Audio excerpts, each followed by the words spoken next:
Mikhail Bulgakov's Master and Margarita has inspired numerous film adaptations. Naturally, such a phenomenon in literature. Extraordinary. This is just a good book, a very well written one, and a complex story that involves so many different themes. That is a piece of art, and it inspires you to think. It has been my one of my favorite books for quite a while. But what about the movies, the films, the series? What of them? Well, pour yourself a cup of tea or something stronger because there's quite a lot to talk about here.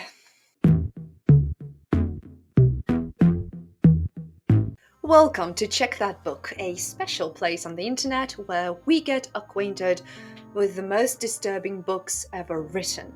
And today is one of those fun episodes where we talk about book versus movie. Well, an adaptation of a disturbing book is always a challenge, I believe.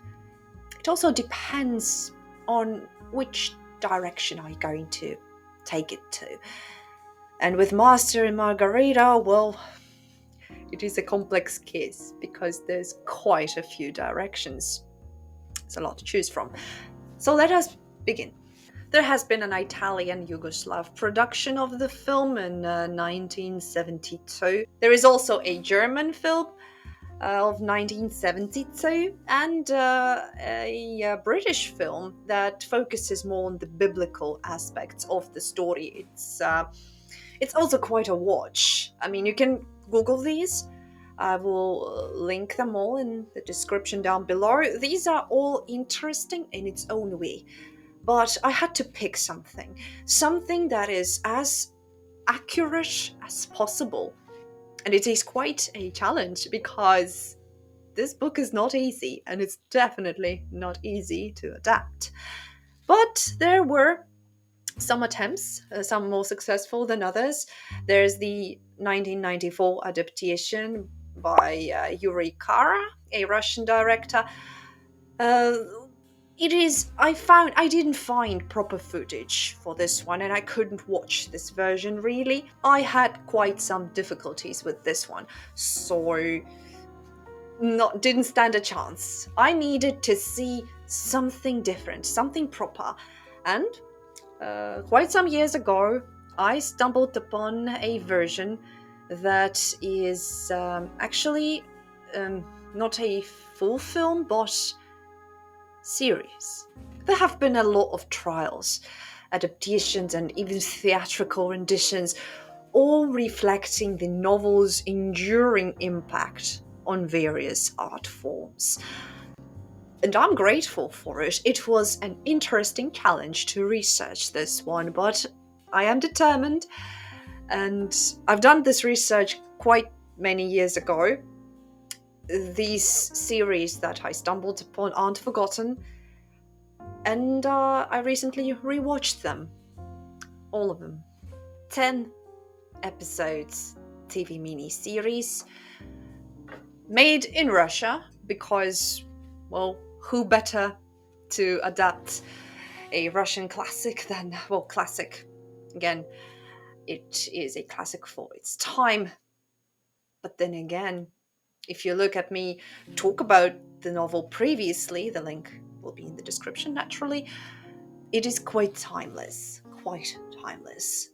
But for its time, it's a classic, and to this day, I still consider it a more of a modern classic that is applicable to a lot of modern situations.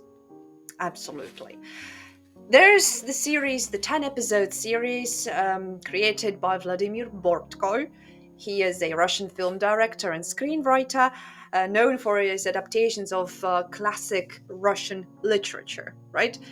Besides Master and Margarita, he also done some works of Dostoevsky and Gogol.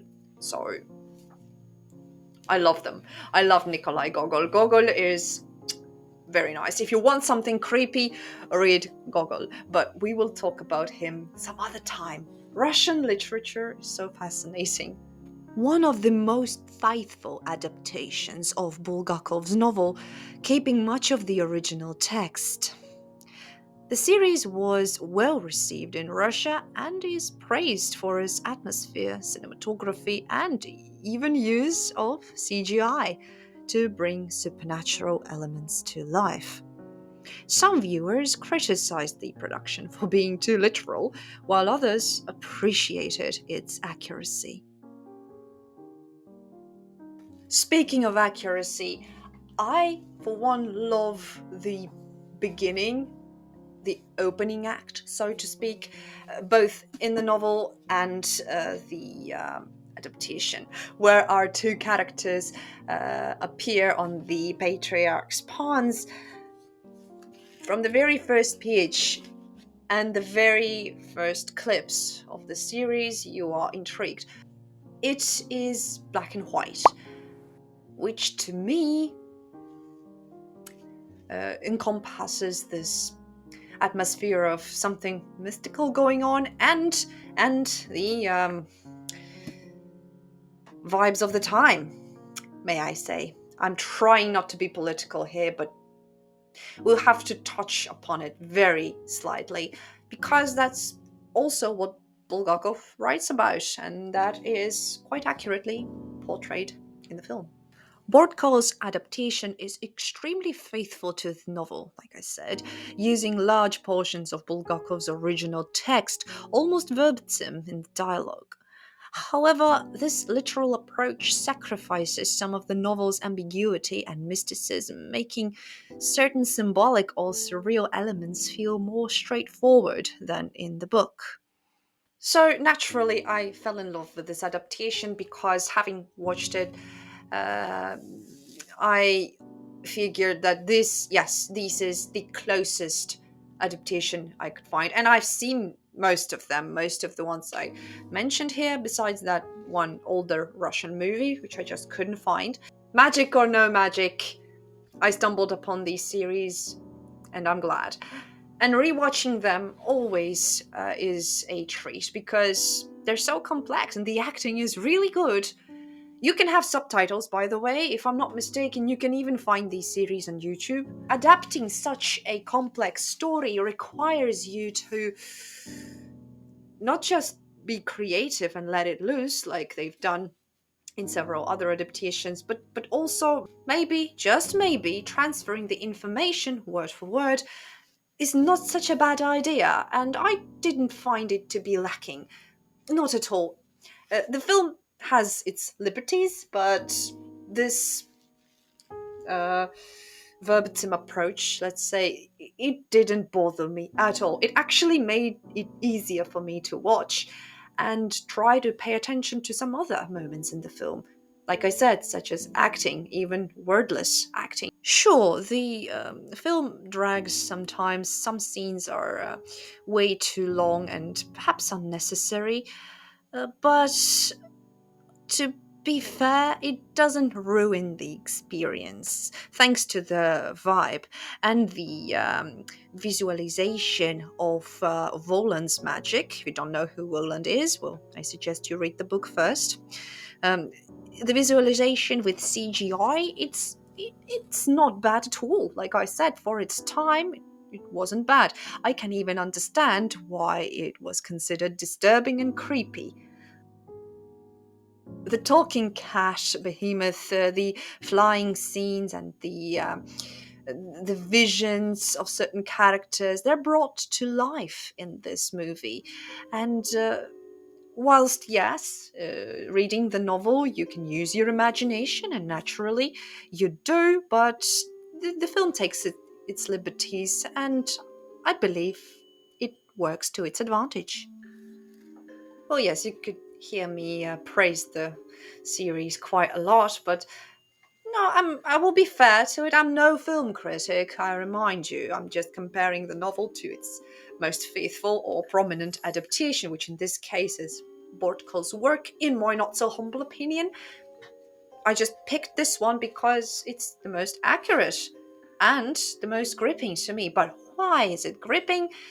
I've named some of the better qualities of the adaptation, but I'm yet to mention the soundtrack. The soundtrack by Igor Korneliuk is gorgeous in this film. The music in this movie, which you can hear in the background right about now, is, I think it works perfectly. Then again, it's just my opinion and how I felt it was accurate or not. Uh, but this music, it's it's so intriguing. It's masterful. Pun very much intended. I should say this theme theme music that you're hearing right now has been one of my favorite theme songs for a long time. I listen to it in my playlist. I have it there and I love it. It is such a perfect combination of creepy and epic. I believe this one is called the Roland's Ball, where they, dance around naked and have loads of fun with not so nice people. But they're dead anyway, so it shouldn't bother you too much. But let's continue comparing the film to the novel. Obviously, you don't have a soundtrack in the book, so it's not really fair to compare them here. But I really had to mention it because I believe this soundtrack is magic. Dark magic, maybe. Shh. But then, of course, today, the CGI, for example, is somewhat outdated. Somewhat. Completely. It might come across as unintentionally comedic, even. And then, of course, there's the question of nudity. One of the most iconic scenes in the novel is Margarita's flight over Moscow, where she transforms into a witch and flies naked through the city. Bortko doesn't fully depict her nudity, choosing a more modest approach compared to some other adaptations. In the novel, this scene has a sense of wild liberation, but in the series, the visual execution is more restrained. But then again, I believe it is her acting uh, that shows you this wilderness and liberation. The character of Margarita, she gets ecstatic in that scene. She's euphoric, and that's what I want to see because that's what I've been reading. And the lady who plays Margarita did a fantastic job in being this naked, euphoric, noble woman. Noble, well, no, not noble. This is not Imperial Russia. So I'm inappropriately dressed too, by the way. Just give me a second. That's better. So this lady becomes a witch. Marvelous scene. I enjoyed it so much. I was lost in it. There were some funny moments, but they're intentionally there as a comedic relief, so to speak. The moment with the maid and the boar. The maid and the boar, yes. It's not as bad as it sounds, trust me. The depictions of the most iconic scenes from the book are well done in this film. In the novel, the Devil's Ball, Wolan's Ball, is a surreal, grotesque, and extravagant event filled with historical criminals and damned souls. The adaptation includes many of the book's descriptions, true. Some of the macabre and nightmarish elements feel toned down, much like the nudity from Margarita's flight episode, but I believe it doesn't ruin the experience. What of the characters, though? I've been praising these series a lot because, in my opinion, they are quite accurate and interesting to watch.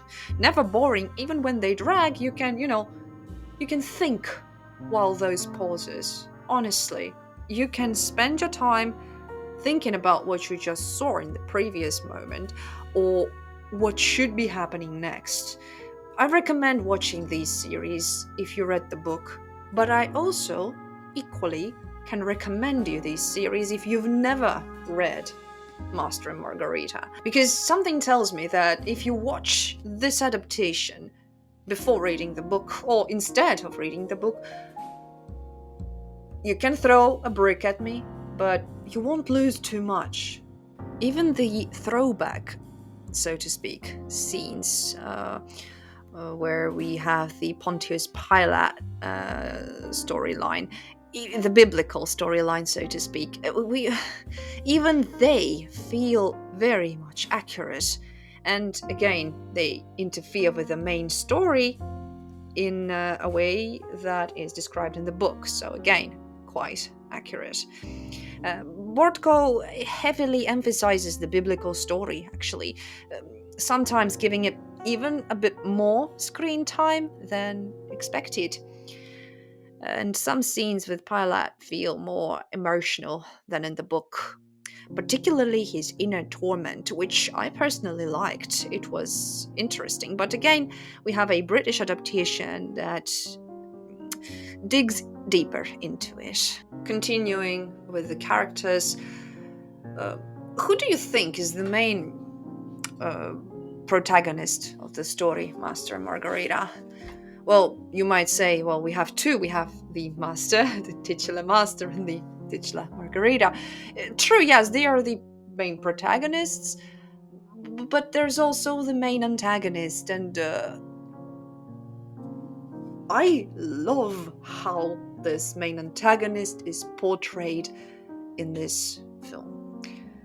Uh, True, Voland should be mysterious like in the novel he is, balancing between a trickster and a judge, and also agent of fate, so to speak. But in this adaptation, he seems passive, and to me, that's even more scary. I find this Voland more disturbing. Voland feels a bit more passive, but he's as if he's playing more of an observer rather than an enigmatic force. And I think it works in the adaptation's favor, honestly. This is creepy. This character is intriguing and creepy. Whilst in the novel he is just, this trickster and the agent of faith, and he is interesting to read, obviously, but here he is quieter. He's a bit more subtle. And that freaks me out, honestly. We also have these two sidekicks, Behemoth and Koroviev. When in the book, the talking cat, Behemoth, and his comrade Koroviev are playful, mischievous, and unpredictable. In these series, they're exactly the same, albeit a bit more sinister. And, well, some moments might be weird and awkward, but possibly due to CGI limitations. Well, if you read the novel, then you know that Bulgakov's book contains rather sharp satire of Soviet bureaucracy, censorship, and corruption. We have the same thing in every system, so it's nothing new, but well depicted. And I believe books like this, talking about things like that in satirical form, was actually a breath of fresh air for many people, I believe. And we need more such books. We need more such tales in this mannerism. The novel's ending is open to interpretation regarding the fate of the main characters, Master and Margarita. And I love this about the novel. You can have your own speculations, you can have your own ideas. That's awesome. I still remember that we used to write essays on the subject matter in college when I studied creative industries. That was before I went into psychology.